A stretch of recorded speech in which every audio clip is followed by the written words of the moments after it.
ഏറ്റവും പ്രധാനപ്പെട്ട വാർത്ത, ഇൻഫോ പാർക്കിൽ നേരം വെളുത്തു. ഇൻഫോ പാർക്കിൽ നേരം പരപരാന്ന് വെളുത്തു വരികയാണ്. നമ്മൾ വരുമ്പോൾ കുറ്റാക്കുറ്റിലാണെങ്കിൽ ഇപ്പോൾ വെളിച്ചം വീഴുന്നു, കിഴക്ക് സൂര്യൻ ഉദിച്ചു വരുന്നു, കിഴക്ക് വെള്ളം കയറുന്നു ചക്രവാളത്തിൽ, അല്ലെ? അങ്ങനെ ചക്രവാളത്തിൽ വെള്ളം കയറുന്നൊക്കെ പറയാം. മുളങ്കാടുകൾ നോക്കൂ പ്രിയപ്പെട്ട പ്രേക്ഷകരെ, ഇൻഫോ പാർക്കിനകത്ത് വളരെ മനോഹരമായ മുളങ്കാടുകൾ ഒരു സൈഡിൽ ഇങ്ങനെ നിൽക്കുകയാണ്. ഒരു സൈഡിൽ മുഴുവൻ മരങ്ങളാണ്. എന്ന് പറഞ്ഞാൽ ഒരു ഹരിത ക്യാമ്പസ് കൂടി കേട്ടോ. ഇതിനകത്ത് നിറയെ മരങ്ങളൊക്കെ ഉള്ള ഒരു ക്യാമ്പസാണ് ഇൻഫോ പാർക്ക് ക്യാമ്പസ്. അപ്പോൾ നമ്മുടെ റോഷിനി പറയുന്നുണ്ട് നമ്മൾ ചോറ്റാനിക്കരയിലും കൂടെ ചെല്ലണം, അവിടെ നല്ല പച്ചപ്പും ഹരിതാഭയും ഉണ്ട്. വാർത്തയിലേക്ക് പോകാമെന്ന് സനൂപും പറയുന്നുണ്ട്. ചോറ്റാനിക്കരയിലേക്കാണ് നമ്മൾ നേരെ വാർത്തയിലേക്കാണ് ആദ്യം പോകുന്നത്. അമ്മു സജീവൻ എന്ന് പറയുന്നത് നമ്മുടെയൊക്കെ വേദനയായി മാറുകയാണ്. പത്തനംതിട്ടയിലെ അവസാന വർഷ നഴ്സിംഗ് വിദ്യാർത്ഥി ഹോസ്റ്റലിൻ്റെ 3ാം നിലയിൽ നിന്ന് താഴേക്ക് വീണ് മരിച്ചു. അങ്ങേറ്റം വേദനാജനകമാണ്. പക്ഷേ അത് ആത്മഹത്യയാണോ കൊലപാതകമാണോ എന്ന് പോലും വീട്ടുകാർ സംശയിക്കുന്നുണ്ട്. വീട്ടുകാർക്ക് പല സംശയങ്ങൾ, ഒരുപാട് ദുരൂഹതകൾ, ഹോസ്പിറ്റലിലേക്ക് കൊണ്ടുപോകാൻ വൈകിയ കാര്യമടക്കമുള്ള വീട്ടുകാരുടെ വളരെ ജെന്യുവനായിട്ടുള്ള കുറേയധികം ആശങ്കകൾ, അത് പരിഹരിക്കപ്പെടേണ്ട ആശങ്കകൾ തന്നെയാണ്. അതോടൊപ്പം സഹപാഠികളെ പറ്റി വീട്ടുകാർ പറഞ്ഞിരുന്നു. സഹപാഠികൾ നിരന്തരം ഒരു കാര്യമില്ലാതെ കുട്ടിയെ ഉപദ്രവിച്ചിരുന്നു എന്ന് പറഞ്ഞാൽ മാനസികമായി പീഡിപ്പിച്ചിരുന്നു എന്ന് പറയുന്നുണ്ട്. ആ സഹപാഠികൾക്കെതിരെ ഇന്ന് ആത്മഹത്യാ പ്രേരണ കുറ്റം ചുമത്തും എന്നാണ് അറിയാൻ കഴിയുന്നത്. പോലീസിനെതിരെ, കോളേജിനെതിരെ ഒക്കെ KSU ഇന്നത്തെ വിദ്യാഭ്യാസ മന്ത്രി കണ്ടു. ഇന്നലെ KSU പറയുന്നത് അത് ആത്മഹത്യയല്ല, കൊലപാതകമാണ്, ഉത്തരവാദികൾ കോളേജാണ് എന്നൊക്കെ ഇന്നലെ KSU പറഞ്ഞത് കേട്ടു. അങ്ങനെ ആ വിഷയം കുറച്ച് സജീവമായി, അല്ലേ? ശരിയാവണ്ണം സജീവമായി വരുന്നുണ്ട്. പത്തനംതിട്ടയിൽ നിന്ന് AV ജയശങ്കർ ഉണ്ട്. ജയശങ്കർ, എനിക്ക് ഒരു വെരി ഗുഡ് മോർണിംഗ് ഒന്നും പറയാൻ തോന്നുന്നില്ല, പക്ഷെ നമ്മൾ വളരെ സജീവമായി ഈ വിഷയത്തോടൊപ്പമുണ്ട്. #Justice for Ammu എന്ന് പറയുന്ന നമ്മുടെ ആ കൂടപ്പറപ്പിന് വേണ്ടി നമ്മളും കൂടെയുണ്ട്. യൂണിവേഴ്സിറ്റിയുടെ ആ ഒരു കമ്മിറ്റി നിയോഗിച്ച ചില മൊഴിയെടുപ്പ് പൂർത്തിയായിട്ടുണ്ട്. KSUവിന്റെ വിദ്യാഭ്യാസ ബന്ധമുണ്ട്. അപ്പോൾ ഇന്ന് ഈ വാർത്തയുമായി ബന്ധപ്പെട്ട് എന്തൊക്കെ ചലനങ്ങളാണ് ഉണ്ടാവുക?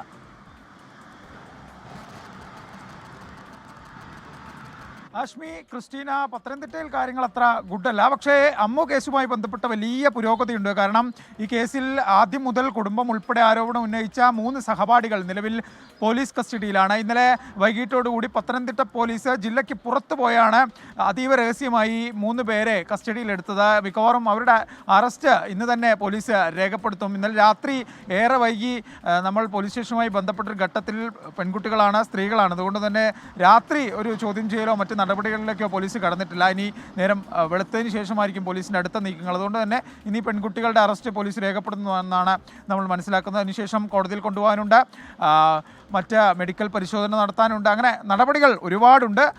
എന്തായാലും കുടുംബത്തിൻ്റെ വലിയ ആരോപണം ഈ 3 പെൺകുട്ടികൾക്കെതിരെയായിരുന്നു. ആ കാര്യത്തിൽ പോലീസ് എന്തായാലും ഒരു അടുത്ത സ്റ്റെപ്പ് എടുത്തിട്ടുണ്ട്. ഇനി കോളേജ് അധികൃതരാണ് അടുത്ത പ്രശ്നക്കാർ, ഇല്ലെങ്കിൽ കുടുംബം കുറ്റാരോപിതരെന്ന് പറയുന്നത്. അവർക്കെതിരെ പോലീസ് ഏതെങ്കിലും തരത്തിലുള്ള നടപടിയിലേക്ക് കടക്കുമോ, പോലീസ് അന്വേഷണം അതിൻ്റെ എന്ത് നിഗമനത്തിലാണ് എത്തുക എന്നറിയാനുണ്ട്. ഒപ്പം തന്നെ യൂണിവേഴ്സിറ്റി നിയോഗിച്ച സമിതിയുടെ മൊഴിയെടുപ്പ് പൂർത്തിയായിട്ടുണ്ട്. അവർ അടുത്ത ആഴ്ച റിപ്പോർട്ട് സമർപ്പിക്കുമെന്നാണ് അതുമായി ബന്ധപ്പെട്ട വൃത്തങ്ങൾ പറയുന്നത്. എന്തായാലും ആ റിപ്പോർട്ടിലും ഈ അമ്മുവിൻ്റെ മരണവുമായി ബന്ധപ്പെട്ട എന്തെങ്കിലുമൊക്കെ നിഗമനങ്ങളുണ്ടാവും. കാരണം ആരോഗ്യ സർവകലാശാലയാണ്, മെഡിക്കൽ രംഗത്ത് വലിയ പരിചയമുള്ള ആളുകളാണ്. ഈ മെഡിക്കൽ വീഴ്ച ഈ വിഷയവുമായി ബന്ധപ്പെട്ട് കുടുംബം ഉന്നയിച്ചിട്ടുണ്ട്. ആ കാര്യത്തിലൊക്കെ എന്തായാലും കൃത്യമായിട്ടുള്ള നിഗമനങ്ങൾ അതിലുണ്ടാകും. ഒപ്പം തന്നെ ഈ പോലീസിൻ്റെ അന്വേഷണം അത് എല്ലാ തലങ്ങളിലും പോകുന്നുണ്ട്. ഈ ഹോസ്റ്റൽ കേന്ദ്രീകരിച്ചും കോളേജ് കേന്ദ്രീകരിച്ചൊക്കെ മറ്റൊരു തലത്തിലുള്ള അന്വേഷണം പോലീസ് നടത്തുന്നു. സർവകലാശാലയുടെ അന്വേഷണം, അതിൻ്റെ റിപ്പോർട്ട് ഉടൻ വരും. ഒപ്പം തന്നെ വിദ്യാർത്ഥി സംഘടനകൾ സജീവമായി സമരമുഖത്തുണ്ട്. അമ്മുവിന് നീതിക്ക് വേണ്ടി അവർ രംഗത്തുണ്ട്. ഇന്നലെ KSUവിൻ്റെ പ്രതിഷേധ മാർച്ചുണ്ടായിരുന്നു. അതിൻ്റെ സംഘർഷത്തിന് പിന്നാലെ ഇന്ന് പത്തനംതിട്ടയിൽ KSUവിൻ്റെ വിദ്യാഭ്യാസ ബന്ധാണ്. കലോത്സവത്തെയും ഒപ്പം തന്നെ പരീക്ഷകളെയും ഈ ബന്ദിൽ നിന്ന് ഒഴിവാക്കിയിട്ടുണ്ട്. അങ്ങനെ അമ്മു വിഷയം ഭയങ്കര സജീവമാണ് പത്തനംതിട്ടയിൽ. വിദ്യാർത്ഥി സംഘടനകളും രംഗത്തുണ്ട്. പോലീസ് അതിന് കൃത്യമായ രീതിയിൽ പോലീസ് അന്വേഷണം നടത്തുന്നു. കുടുംബം ആരോപണങ്ങൾ ഉറച്ചു നിൽക്കുന്നു. അവർ നീതി തേടി. അമ്മുവിന് എന്തായാലും നീതി വേണം. അമ്മുവിനൊപ്പം നമ്മളും ഉണ്ടാകും. AV ജയശങ്കറാണ് വാർത്തയുടെ വിശദാംശങ്ങളുമായി നമ്മോടൊപ്പം ചേർന്നത്. അപ്പൊ ഇനി നമ്മളോടൊപ്പം ഈ കുറെ ദിവസങ്ങളായി രാവിലെ എഴുന്നേറ്റ് നമ്മുടെ കൂടെ നടക്കാൻ വരുന്ന ഒരാളുണ്ടല്ലേ, നമ്മുടെ നിതിൻ അംബുജൻ. അപ്പൊ നിതിൻ പറയാൻ പോകുന്നത് മുനമ്പത്തെ വിഷയമാണ്. മുനമ്പത്ത് ഇന്ന് വളരെ നിർണായകമായ ഒരു ചർച്ച നടക്കാൻ പോകുന്നു. ആ ചർച്ചയിൽ വൈകിട്ട് 4 മണിക്ക് സെക്രട്ടേറിയറ്റിലാണ് ചർച്ച. മുഖ്യമന്ത്രി, റവന്യൂ, നിയമ, വഖഫ് മന്ത്രിമാരും ചീഫ് സെക്രട്ടറിമാരും വകുപ്പ് സെക്രട്ടറിമാരും യോഗത്തിൽ പങ്കെടുക്കും. അപ്പോൾ നിതിൻ അംബുജൻ ആ വാർത്തയിൽ ഗുഡ് മോർണിംഗ് ബാബാ. അപ്പോൾ ഇന്ന് പറഞ്ഞാൽ ഇന്ന് കുറച്ച് നിർണായകമായ മീറ്റിംഗാണ്. എന്ന് പറഞ്ഞാൽ അവരുടെ നമ്മളവിടെ പോയതാണ്. നമ്മൾ ആ സമരത്തിന് അവിടെ നിന്ന് ഐക്യദാർഢ്യം പ്രഖ്യാപിച്ച ഒരു ചാനലാണ് നമ്മൾ. അപ്പോൾ അവരുടെ സമരത്തിന് വളരെ ജെനുവിനായിട്ടുള്ള കോസുണ്ട്. എന്ന് പറഞ്ഞാൽ കിടപ്പാടം ഒഴിയേണ്ടി വരുമെന്ന ആശങ്കയാണ്. അപ്പോൾ അവരുടെ ആശങ്കയ്ക്ക് ഇന്നത്തെ യോഗത്തിൽ പരിഹാരമാകുമെന്ന് പ്രതീക്ഷിക്കണോ, അതോ കുറച്ചുകൂടി സങ്കീർണമാവാനുള്ള നിർദ്ദേശമൊക്കെ ആയിരിക്കുമോ ഇതിനെ വരിക, സർവേ എന്നൊക്കെ പറഞ്ഞിട്ട്? കഴിഞ്ഞ 41 ദിവസമായി തുടരുന്ന സമരത്തിന്റെ ഭാവി എന്തെന്ന് നിശ്ചയിക്കുന്ന ഒരു യോഗമായിരിക്കും നടക്കുക. വൈകിട്ട് 4 മണിക്കാണ് മുഖ്യമന്ത്രിയുടെ അധ്യക്ഷതയിൽ ഇന്ന് ഉന്നതതല യോഗം ചേരുന്നത്. വഖഫ് മന്ത്രിയും അതോടൊപ്പം തന്നെ റവന്യൂ കൂടാതെ നിയമമന്ത്രിയും ഈ യോഗത്തിൽ പങ്കെടുക്കും. ചീഫ് സെക്രട്ടറി അടക്കം പങ്കെടുക്കുന്നുണ്ട്. ഇതിൽ പ്രധാനപ്പെട്ട പ്രശ്നം ഒരു ശാശ്വത പരിഹാരത്തിനപ്പുറം ഒരു താൽക്കാലിക പരിഹാരത്തിനപ്പുറം ഒരു ശാശ്വത പരിഹാരമാണ് സർക്കാരിന് മുന്നിലുള്ള കാര്യം. പ്രത്യേകിച്ചും 1902 മുതലുള്ളൊരു ഭൂമി ക്രയവിക്രയ നടപടിയാണ്. സ്വാഭാവികമായിട്ടും അതിൽ വലിയ നൂലാമാലകൾ സർക്കാർ സംബന്ധിച്ചിട്ടുണ്ട്, വലിയ സങ്കീർണതകൾ നിയമപ്രശ്നങ്ങളിലേക്ക് പോകുമ്പോൾ. അപ്പോൾ അതുകൊണ്ട് തന്നെ ഒരു ഏത് നിലയിലെ പരിഹാരമെന്ന് ഇപ്പോൾ സർക്കാർ കണക്കാക്കുന്നത് ഒരു ജുഡീഷ്യൽ കമ്മീഷൻ നിയോഗിക്കണോ, ഒരു ഡിജിറ്റൽ സർവേ നടത്തി വീണ്ടും ഭൂമി തിട്ടപ്പെടുന്ന കാര്യങ്ങളൊക്കെയാണ് സർക്കാരിൻ്റെ പരിഗണനയിലുള്ള പ്രധാനപ്പെട്ട വിഷയങ്ങൾ. ഇതിൽ ആരെയും കുടിയിറക്കാതെ എങ്ങനെ വിഷയം പരിഹരിക്കാൻ പറ്റും, അടിയന്തരമായി ഈ റവന്യൂ അവകാശങ്ങൾ എങ്ങനെ അവിടുത്തെ ആളുകൾക്ക് നൽകാൻ പറ്റും തുടങ്ങിയ കാര്യങ്ങളാണ് പ്രധാനമായും പരിശോധിക്കുന്നത്. അതോടൊപ്പം തന്നെ ഭൂമി അളന്ന് തിട്ടപ്പെടുന്ന കാര്യത്തിൽ ഒരു ഡിജിറ്റൽ സർവേ അടക്കമുള്ള കാര്യങ്ങളും സർക്കാരിൻ്റെ പരിഗണനയിലുണ്ട്. അതുകൊണ്ട് തന്നെ ഒരു ഉന്നതതല സമിതി നിയോഗിക്കുന്ന കാര്യമടക്കം ഇപ്പോൾ ആലോചിക്കുന്നുണ്ട്. ഇതിൽ പ്രതിപക്ഷം പറയുന്നത് പ്രതിപക്ഷം മാത്രമല്ല അതിനുശേഷം ആദ്യം ചേർന്ന മുസ്ലിം സംഘടനകളുടെ യോഗം പറയുന്നത് ഇത് വഖഫ് ഭൂമിയല്ല എന്നതിന് അവരുടെ പക്കൽ വളരെ ഇത് വഖഫ് ഭൂമി എല്ലാം തെളിയിക്കാൻ ആവശ്യമായ ഈ പറയുന്ന കർമ്മശാസ്ത്രപരമായ കാര്യങ്ങളൊക്കെ വെച്ചുകൊണ്ട് അവർ പറയുന്നത് വഖഫ് ഭൂമിയല്ല എന്ന് പറഞ്ഞാൽ വഖഫ് ഭൂമിക്ക് ഉപാധികളോ നിബന്ധനകളോ വെക്കാൻ പാടില്ല. അങ്ങനെ നിബന്ധനകൾ ഉപാധികൾ വെച്ച വഖഫ് ഭൂമിയല്ല. അപ്പോൾ ഇതിലെ ഏറ്റവും എളുപ്പമാർഗ്ഗം വഖഫ് പോയിട്ട് ഞങ്ങൾക്ക് ക്ലെയിം ഈ ഭൂമിയിലില്ല എന്ന് പറഞ്ഞാൽ വളരെ പെട്ടെന്ന് പരിഹരിക്കാൻ കഴിയുന്ന പ്രശ്നമാണ് എന്ന് പറയുന്നുണ്ട്. അതിൻ്റെ പോസിബിലിറ്റി പറ്റി ആലോചിക്കുമോ?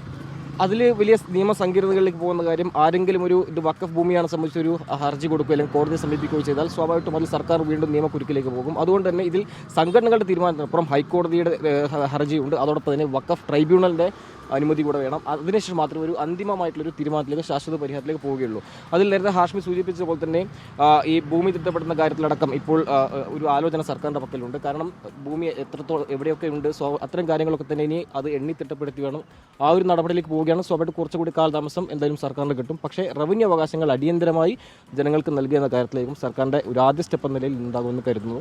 ആ ഒരു നിലപാട് സ്വാഭാവികമായിട്ടും എങ്ങനെ സമരക്കാർ സ്വീകരിക്കുമെന്നത് ഈ കാത്തിരുന്ന് കാണാം.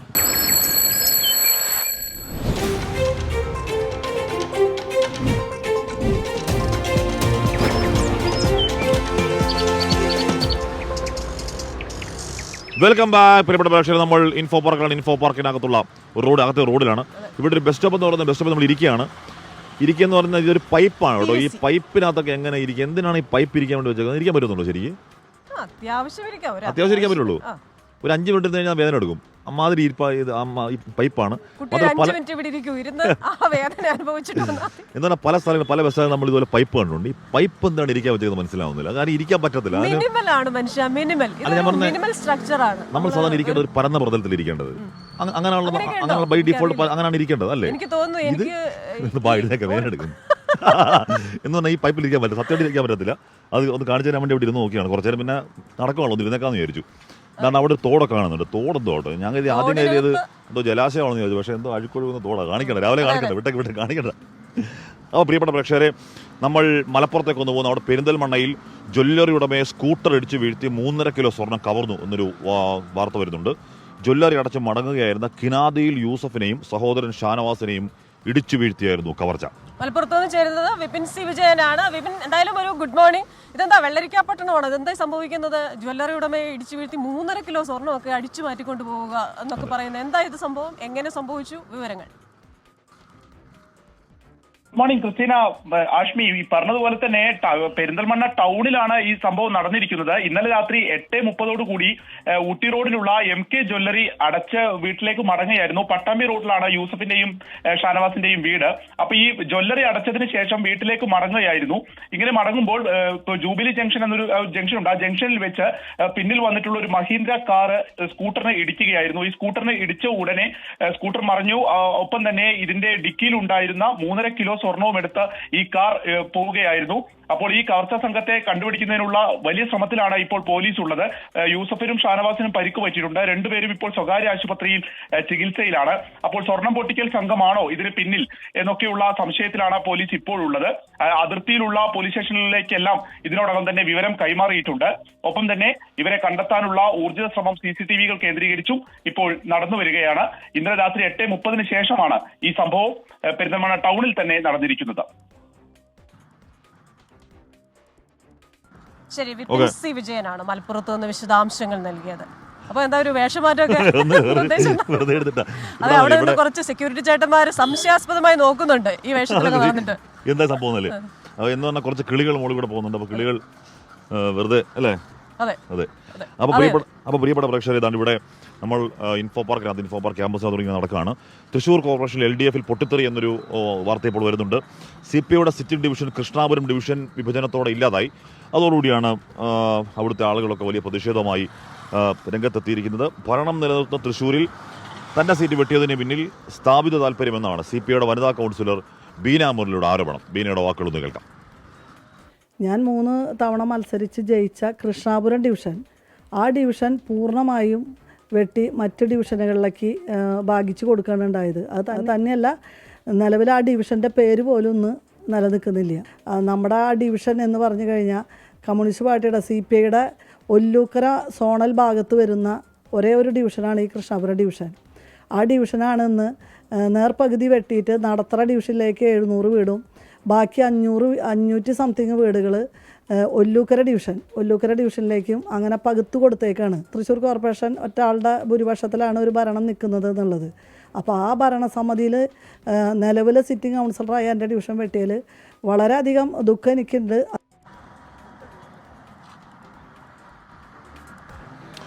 സൂരജ് സജി ആണ് ആ വാർത്തകൾ വിവരങ്ങളുമായി ചേരുന്നത്. Sooraj, good morning.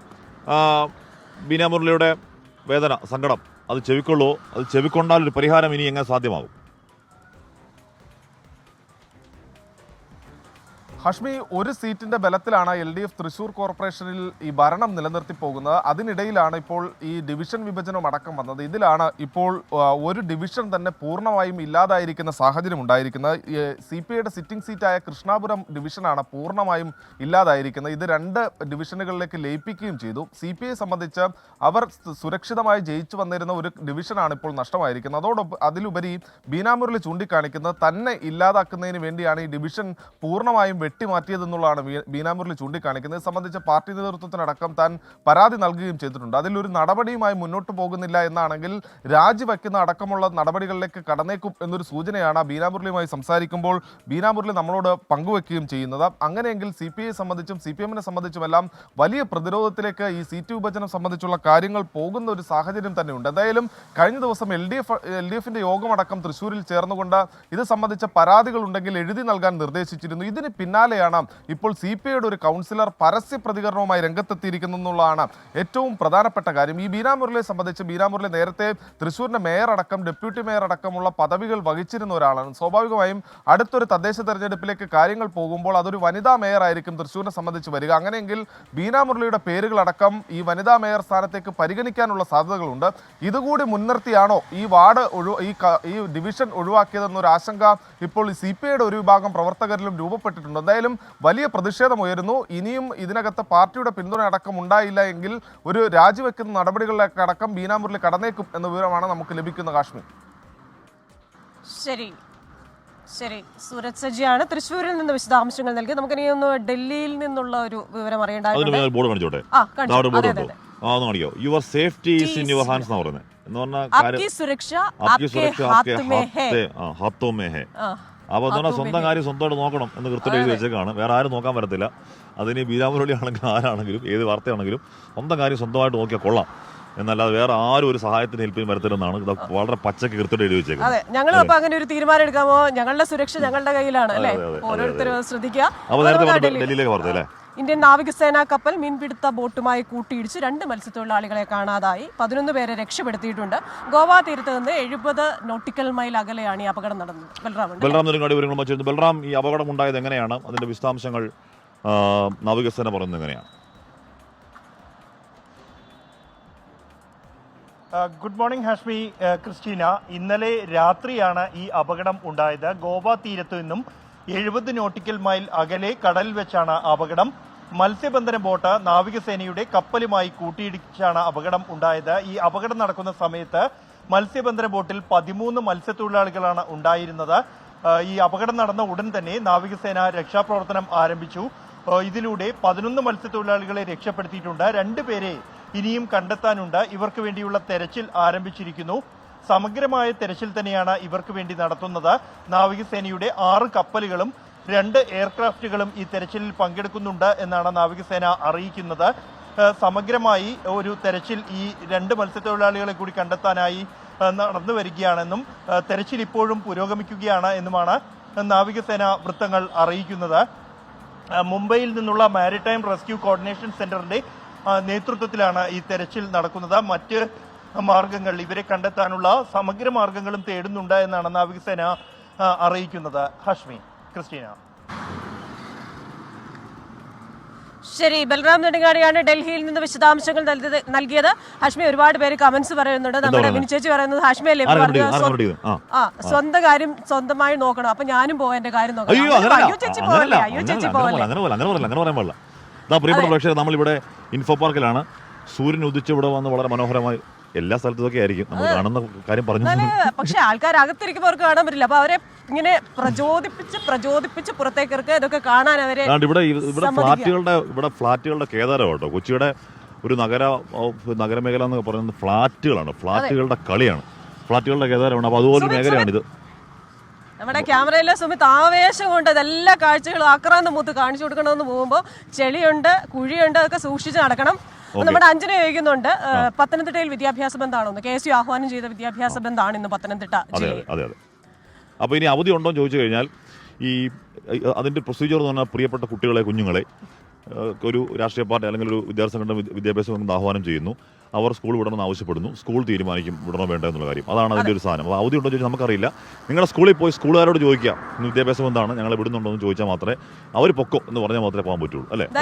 ആഹ്വാനം ചെയ്തിട്ടുണ്ട്, സംഭവിക്കും എന്നറിയില്ല. അതെ, ഒരു കാര്യം കൂടെ പറയാം. ആഹ്വാനം ചെയ്തിരിക്കുന്ന ആ വിഷയം ഒരു ശരിയാവണ്ണ കോസിന് വേണ്ടിയാണ്.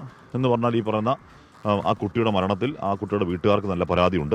ആ പരാതിയിൽ പരിഹാരമുണ്ടാവണമെന്ന് അവർക്ക് അവരുടെ ഏറ്റവും ബേസിക് നീതിയാണ്. ആ നീതിക്ക് വേണ്ടിയുള്ള സമരമാണ് എന്ന് മാത്രം നമ്മൾ പറഞ്ഞു വെക്കുന്നു. നമുക്കിനി പോകേണ്ടത് മണിപ്പൂരിലേക്കാണ്. മണിപ്പൂരിൽ നമ്മുടെ ഉരുക്കു വനിത എന്നാണ് സീന മുഹമ്മദ് വിനീത വിജയ വിശേഷിപ്പിച്ചിരിക്കുന്നത്. മണിപ്പൂരിലെ 24 ഉരുക്കു വനിത. അതെ. അപ്പോൾ ആ ഉരുക്കു വനിതയോട് സൂക്ഷിക്കണമെന്ന് കൂടെ സീന മുഹമ്മദ് പറഞ്ഞിട്ടുണ്ട്.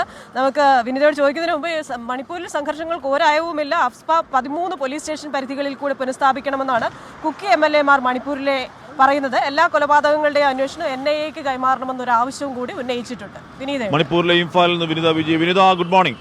മണിപ്പൂരിലെ സാഹചര്യത്തിൽ ഗുഡ് മോർണിംഗ് എത്രത്തോളം പ്രസക്തിയുള്ള ഒരു വാക്കാണ് എന്ന് എനിക്കറിയില്ല. അവിടുത്തെ ജനതയ്ക്ക് അവരുടെ മോർണിംഗുകൾ ഗുഡല്ലാതായിട്ട്, അവരുടെ ഈവനിങ്ങുകളും നൈറ്റുകളും ഒന്നും ഗുഡല്ലാതായിട്ടും കാലങ്ങളാവുന്നു. കാലങ്ങൾ എന്ന് പറഞ്ഞാൽ അപരിഹാര്യമായി തുടരുന്നു. അത് ഏതെങ്കിലും തരത്തിൽ പരിഹാരമാവുന്നില്ലെന്ന് മാത്രമല്ല, കൂടുതൽ സങ്കീർണമാവുന്നു. ഇന്നിപ്പോൾ അവിടുത്തെ NPP ഒക്കെ കുറച്ചുകൂടി നിലപാട് കടുപ്പിക്കുകയാണല്ലേ. അവരുടെ MLA-മാരോട് യോഗങ്ങളിൽ പങ്കെടുത്തു പോരുന്നൊക്കെ പറയുന്നു. കുറച്ചുകൂടി കലുഷമാവുന്നു കാര്യങ്ങളല്ലേ വിനിത? തീർച്ചയായും അങ്ങനെ തന്നെയാണ് ഹാഷ്മി. ക്രിസ്റ്റീന സൂചിപ്പിച്ചതുപോലെ ഈ 7 ദിവസത്തിനുള്ളിൽ നേരത്തെ തന്നെ മന്ത്രിസഭ ആ പ്രമേയത്തിൽ 8 ആവശ്യങ്ങൾ അവർ മുന്നോട്ട് വെച്ചിട്ടുണ്ടായിരുന്നു. 7 ദിവസത്തിനകം ഈ തീരുമാനമെടുക്കണമെന്നുള്ളതായിരുന്നു അവർ ആദ്യം ആവശ്യപ്പെട്ടിട്ടുണ്ടായിരുന്നത്. ആ ദിവസങ്ങൾ ഇങ്ങനെ കഴിഞ്ഞുണ്ട്. പക്ഷേ ഇനിയും അതുമായി ബന്ധപ്പെട്ട് രീതിയിലായിരിക്കും ആ 7 ദിവസം കഴിയുമ്പോൾ അല്ലെങ്കിൽ അത്തരത്തിലേക്കുള്ള ഒരു നീക്കങ്ങൾ എന്ന് നമുക്കിപ്പോൾ പ്രവചിക്കാൻ പോലും കഴിയാത്തൊരു സാഹചര്യമാണ് നിലവിൽ മണിപ്പൂരിലെ സാഹചര്യത്തിൽ നിന്ന് നോക്കുമ്പോൾ മനസ്സിലാക്കാൻ കഴിയുന്നത്. ഇതിനോടകം തന്നെ ഒരു 10 MLA-മാർ, കുക്കി MLA-മാരാണ്. അവർ മുഖ്യമന്ത്രിക്കെതിരെ പ്രസ്താവനയുമായി രംഗത്തെത്തിയിട്ടുണ്ട്. മുഖ്യമന്ത്രിയുടെ ഒരു ഇടപെടൽ അത് ഏകപക്ഷീയപരമാണെന്നും ഭിന്നിപ്പിക്കുന്ന തരത്തിലുള്ള ചില നിലപാടുകളാണ് അദ്ദേഹം സ്വീകരിക്കുന്നതുമെന്നാണ് ഈ കുക്കി MLA-മാരുടെ ഒരു വിമർശനമുള്ളത്. അവരാണ് നേരത്തെ ഹാഷ്മി സൂചിപ്പിച്ചതുപോലെ ഒരു ആവശ്യം മുന്നോട്ട് പോലീസ് സ്റ്റേഷൻ പരിധികളിലാണ് ഈ സേനയ്ക്ക് പ്രത്യേക അധികാരം നൽകുന്ന ഈ അഫ്സ പുനഃസ്ഥാപിച്ചിട്ടുള്ളത്. അത് 13 പോലീസ് സ്റ്റേഷൻ പരിധികളിൽ കൂടി വേണമെന്നുള്ളതാണ് ഇതിന്റെ പ്രധാനപ്പെട്ട ആവശ്യം. ഒപ്പം തന്നെ നേരത്തെ തന്നെ ജിരീബാമിൽ മെയ്തേ വിഭാഗത്തിലെ ഒരു കുടുംബത്തിലെ 3 കുഞ്ഞുങ്ങളെയും 3 സ്ത്രീകളെയും അടക്കം നിഷ്കരണം കൊലപ്പെടുത്തിയ ഒരു സംഭവം ഉണ്ടായിരുന്നു. നമ്മൾ തന്നെ ആ വാർത്ത റിപ്പോർട്ട് ചെയ്തതുമാണ്. ആ കേസ് NIA-ക്ക് കൈമാറിയിട്ടുണ്ടായിരുന്നു. അത് മാത്രമല്ല, ഈ മണിപ്പൂർ സംഘർഷം ആരംഭിച്ചതിന് ശേഷമുണ്ടായ മുഴുവൻ കൊലപാതകങ്ങളുടെയും അന്വേഷണ ചുമതല NIA-ക്ക് കൈമാറണമെന്നും ഇവർ ആവശ്യപ്പെട്ടിട്ടുണ്ട്. ഏറ്റവും പ്രധാനമായും അവർ ആവശ്യപ്പെട്ടിരിക്കുന്നത് ഈ മണിപ്പൂരിൽ സമാധാനം പുനഃസ്ഥാപിക്കുക എന്നുള്ളത് തന്നെയാണ്. ഇതിനോടകം തന്നെ NPP-യിലും ചില പൊട്ടിത്തെറികൾ, ഒപ്പം തന്നെ അത്തരത്തിലേക്കുള്ള പ്രത്യാരോപണങ്ങളൊക്കെ ഉണ്ടായിട്ടുണ്ട്. നേരത്തെ തന്നെ മുഖ്യമന്ത്രി വിളിച്ചു ചേർത്ത യോഗത്തിൽ NPP-യിലെ 3 MLA-മാർ പങ്കെടുത്തത് വലിയ വിവാദമായിട്ടുണ്ടായിരുന്നു. സർക്കാരിനുള്ള പിൻവലിച്ചതിന് പിന്നാലെ എന്തിന് ഈ MLA-മാർ സർക്കാർ വിളിച്ചു ചേർത്ത യോഗത്തിൽ പങ്കെടുത്തു എന്നാണ് NPP ഇവരോട് വിശദീകരണം തേടി ആവശ്യപ്പെട്ടിട്ടുണ്ടായിരുന്നു. ശരി, അപ്പോ വിനീതയും വളരെ ശ്രദ്ധിക്കുക, ജാഗ്രതയോടുകൂടി തന്നെ റിപ്പോർട്ട് ചെയ്യുക, കൂടുതൽ വിവരങ്ങളുമായി മറ്റു അടുത്ത ബുള്ളറ്റിനുകളിൽ എത്തുക. അപ്പോൾ മണിപ്പൂരിലെ ആ ഒരു ആക്രമണങ്ങൾ, അശാന്തി, ഇതിനെല്ലാം ശേഷം നമുക്ക് അല്പം സമാധാനത്തിലേക്ക് പോകാൻ തോന്നുന്നു. ശബരിമലയിലേക്ക് നമുക്ക് പോകേണ്ട സമയമാണ്. ശരണം സന്നിധാനം. സൈക്കിൾ പ്യൂർ അഗർബത്തി ശരണം സന്നിധാനം സമർപ്പിക്കുന്നത് അഗർബത്തി എന്നാൽ സൈക്കിൾ.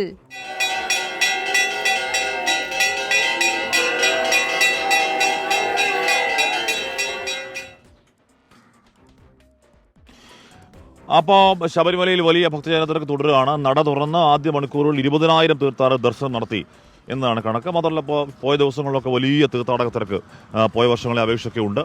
പിന്നെ ഒരു കാര്യം ഉറപ്പാണ്, അങ്ങനെ വലിയ തീർത്ഥാടക തിരക്കുള്ളപ്പോഴും ആ തിരക്ക് നിയന്ത്രിക്കാനുള്ള കൃത്യമായ സംവിധാനങ്ങളൊക്കെ ഇക്കുറി ഉണ്ട്. ഇക്കുറി ഏതെങ്കിലും തരത്തിൽ അവസരങ്ങളോ ഏതെങ്കിലും തരത്തിൽ ക്യൂ നിന്ന് ദുരിതപ്പെടുന്നവരുടെ കാഴ്ചകളോ ഒന്നും കാണാൻ കഴിഞ്ഞില്ല. നല്ല കാര്യം, നന്നായിട്ട് തന്നെ പോട്ടെ. MG പ്രതീക്ഷ ഒരുപക്ഷെ ഇന്നൊക്കെ കുറച്ചുകൂടി, ഇന്നലത്തേക്കാൾ കുറച്ചുകൂടിയൊക്കെ തിരക്ക് കൂടാനിടയില്ലേ? Good morning Prateesh from Sabarimala.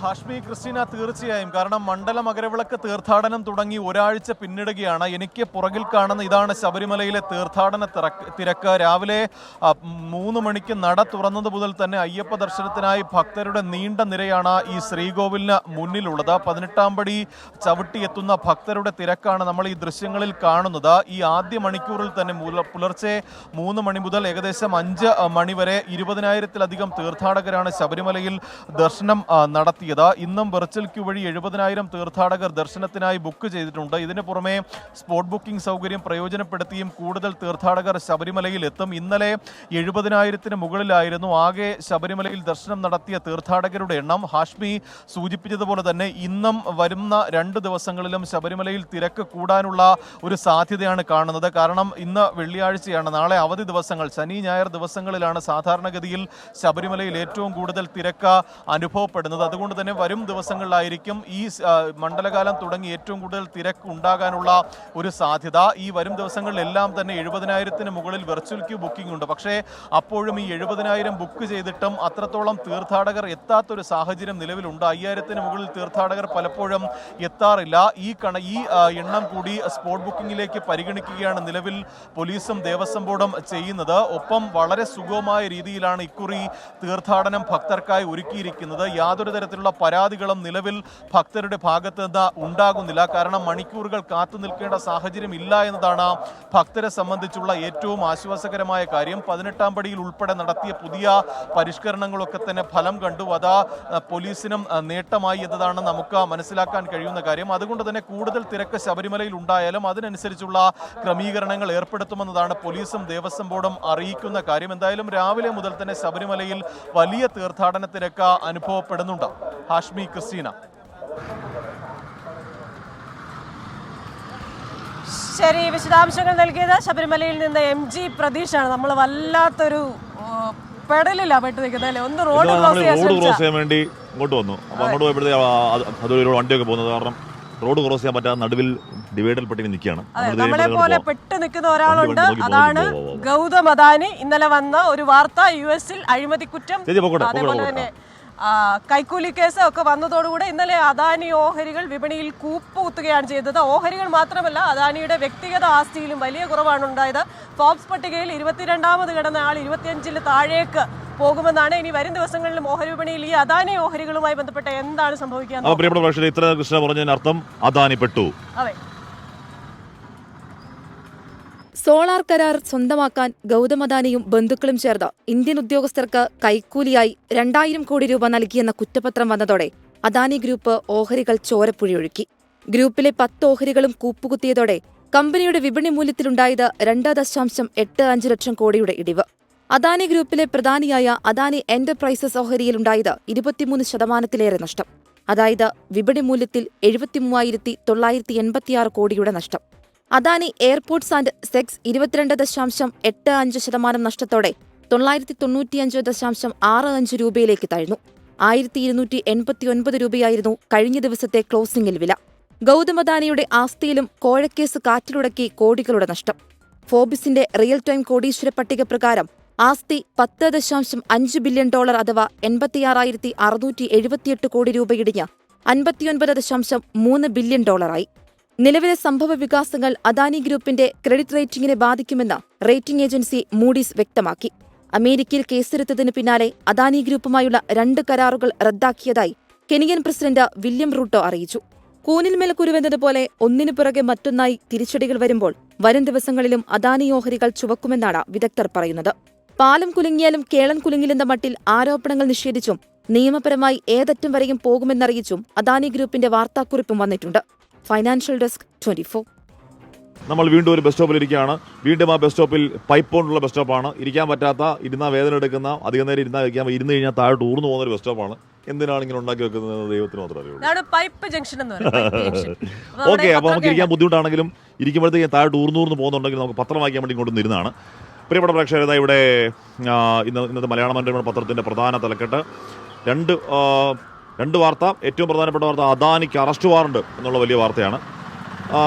നേരത്തെ നമ്മൾ വാർത്തയിൽ കാര്യമായി പറഞ്ഞാണ്. എന്ന് പറഞ്ഞാൽ കൈക്കൂലി ഇടപാട് US-ലാണ് കുറ്റപത്രം.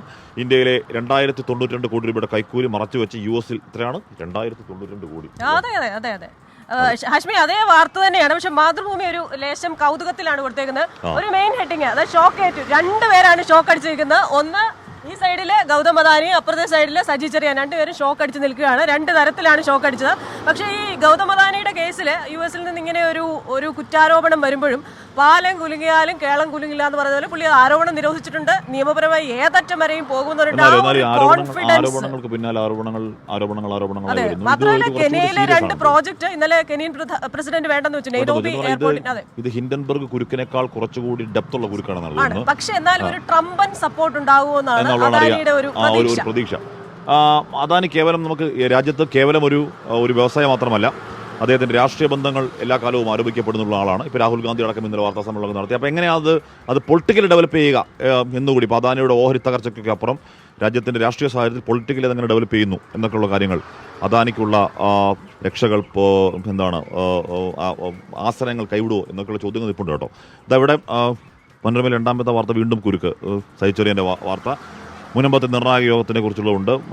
നടൻ മേഘനാഥൻ അന്തരിച്ച വേദനാജനകമായ വാർത്ത അവിടെയുണ്ട്. ഓക്കെ, പിന്നെ അകത്തെ ഹാഷ്മി, മോള് സ്കൂളിൽ പഠിക്കുന്നതല്ലേ? ഇപ്പോൾ ഒരു വാർത്ത വന്നിട്ടുണ്ട്. വിദ്യാർത്ഥികൾക്ക് പഠനകാര്യങ്ങൾ വാട്സാപ്പിലൂടെ നൽകുന്നത് വിലക്കി. മറ്റേത് ഈ വാട്സാപ്പ് ഗ്രൂപ്പുകളുടെ ഒരു ബഹളമാണല്ലോ, അതിലേക്ക് ഇങ്ങനെ കണ്ടന്റുകൾ വന്നത്. ഹയർ സെക്കൻഡറി വിദ്യാർത്ഥികൾക്ക് നോട്ടീസ് ഉൾപ്പെടെയുള്ള പഠനകാര്യങ്ങൾ വാട്സാപ്പ് പോലുള്ള സാമൂഹിക മാധ്യമങ്ങളിലൂടെ നൽകുന്നത് വിദ്യാഭ്യാസ വകുപ്പ് വിലക്കിയിട്ടുണ്ട്. അപ്പോൾ ആ കാര്യത്തിൽ എനിക്ക് തോന്നുന്നു മാതാപിതാക്കൾക്ക് ഒരു ചെറിയ ആശ്വാസം. അല്ലെങ്കിൽ ഈ മെസ്സേജുകൾ ഇങ്ങനെ വന്നുകൊണ്ടേയിരിക്കും. ഇവിടെ മനോരമയുടെ എഡിറ്റോറിയൽ അനീതിയുടെ ഉരുൾപൊട്ടൽ എന്നുള്ളതാണ്. മുണ്ടക്കൈ ചൂരൽമല പുനരധിവാസ പട്ടികയിൽ ഭൂരിപക്ഷം ദുരിതബാധിതരെയും ഒഴിവാക്കി എന്നൊരു വാർത്ത വരുന്നുണ്ട്. അതിൻ്റെ ഡീറ്റെയിൽസ് ജീവൻ മാത്രം, അത് മൊത്തത്തിൽ പ്രശ്നമുണ്ട് അവിടെ. മൊത്തത്തിൽ ഈ പറയുന്ന കേന്ദ്ര സഹായം കിട്ടാത്തതടക്കം അവർ സമാനതകളില്ലാത്ത വലിയ ദുരന്തങ്ങളിൽ ചേർന്ന് പോകുന്നവരെ പിന്നെയും വേദനിപ്പിക്കുന്ന ഒരു വസ്തുത അവിടെ നിന്ന് പല ഘട്ടത്തിലുണ്ട് എന്നുള്ളതാണ്. അടുത്തൊരു വാർത്തയിലേക്ക് പോകാൻ വേണ്ടി പറയണം. നമ്മുടെ വാർത്തയിലേക്ക് പോകണ്ടയോ എന്ന് സനൂപ് ഒന്നും കൂടെ ഉറപ്പിച്ചു പറഞ്ഞു. ഇനി പോകണ്ടെന്ന്. ഇപ്പൊ ഈ കാകദൃഷ്ടി ഉണ്ടോ? മന്ത്രി സജി ചെറിയാൻ രാജിവെക്കില്ല. സജി ചെറിയാൻ ഇതിന് താഴെ പറഞ്ഞിരിക്കുന്നതാണോ? ധാർമ്മികത ചക്രമാണ് എന്ന് പറഞ്ഞാൽ ഈ അങ്ങ് പ്രസംഗിച്ച കൂട്ടത്തിൽ ആ പ്രസംഗത്തിന്റെ ഒഴുക്കിലങ്ങ് പറഞ്ഞാണ്. പക്ഷേ ആ കുന്തം കുടച്ചക്രം വാക്ക് മാത്രമല്ല, ഇന്ത്യൻ ഭരണഘടന കൊള്ളയടിക്കാൻ പരുവത്തിനുണ്ടാക്കി വെച്ചാണെന്നൊക്കെയാണ് പറഞ്ഞത്. അപ്പോൾ അത് ഏതെങ്കിലും തരത്തിൽ അധിക്ഷേപമല്ല, അവഹേളനമല്ല എന്നൊന്നും പറഞ്ഞാൽ നിലനിൽക്കില്ല.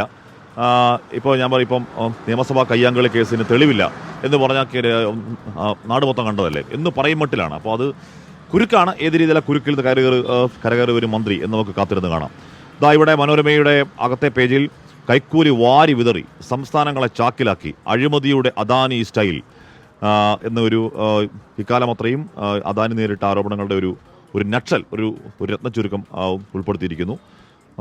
ഇതാണ് ഗൗതം അദാനി. കഠിനാധ്വാനങ്ങളുടെ കഥ, ആരോപണങ്ങളുടെയും 2 സൈഡും അതിന്റെ കാര്യങ്ങൾ പറയുന്നു. സജിക്ക് മുന്നിൽ അതേ ധാർമ്മികത എന്ന കാര്യം പറയുന്നു.